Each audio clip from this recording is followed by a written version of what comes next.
Tom Baldwin, welcome to 7:30. Good evening.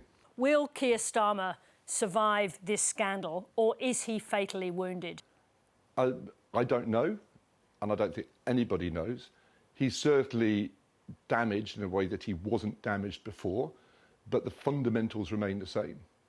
Right now, it'd be bad for the government if he was to go, because I don't think it'd be the last leadership moment Labour faces before the next election if he were to go. There isn't an obvious successor. I think it'd be bad for the country because it's a really, really dangerous and serious time for Britain and the world. I think it'll also be bad for the people actually trying to replace him because they don't actually want to necessarily inherit this mess that the government's in at the moment. I think he probably needs to set out a positive reason. He needs to set out a forward agenda, a direction, a destination for the government, which he hasn't done particularly well, I think, over the last few months, and give people something to unite around. Because I think the mood of the Labour Party is actually they still want to unite around him. They just don't know what there is to unite around at the moment. Let's just take you to some of the detail for our audience.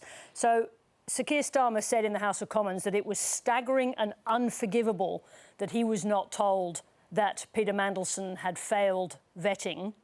Was he really blindsided? Well, he didn't know. And 4 or 5 days ago, everyone was saying it was obvious he did know and it was obvious that he's lying. And now it's pretty obvious he wasn't lying and it's pretty obvious he didn't know. That said, I think there is a case that he acted in a sort of pretty hasty way in sacking this civil servant who hadn't passed on details of Peter Mandelson's security vetting to him. And that's sort of off-brand for Keir Starmer. You know, he's meant to be the grown-up. He's meant to be the guy who's evidence-based, who takes considered decisions. And in the face of huge pressure, in the face of a media screaming liar, I think he probably reacted in a way which doesn't do him great credit, but is understandable. You said just then that, as we know, he sacked this very senior public servant in the Foreign Office for not telling him about Mandelson's failing the security vetting. How much damage does it do to the Prime Minister to have this big rupture between him and a very senior Mandarin?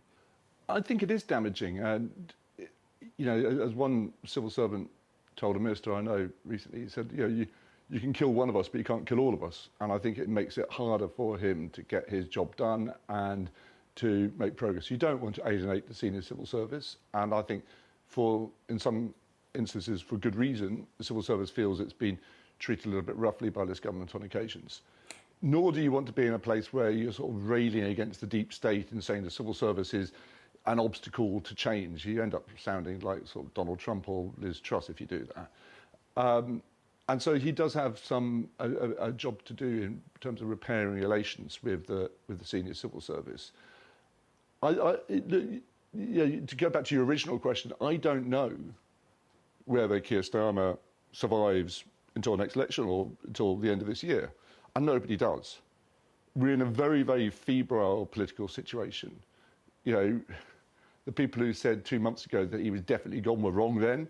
People who said 2 weeks ago that he was definitely safe, they were also wrong. You know, the person who tells you they know exactly what's going to happen next in British politics is a fool, and I'm not going to be one. Keir Starmer is damaged. There's a question about whether his sort of collection of scabs at some points becomes so great that he has to go. I would just say this lightly. I think the rest of the world will look at us like we're mad if we're constantly changing Prime Minister.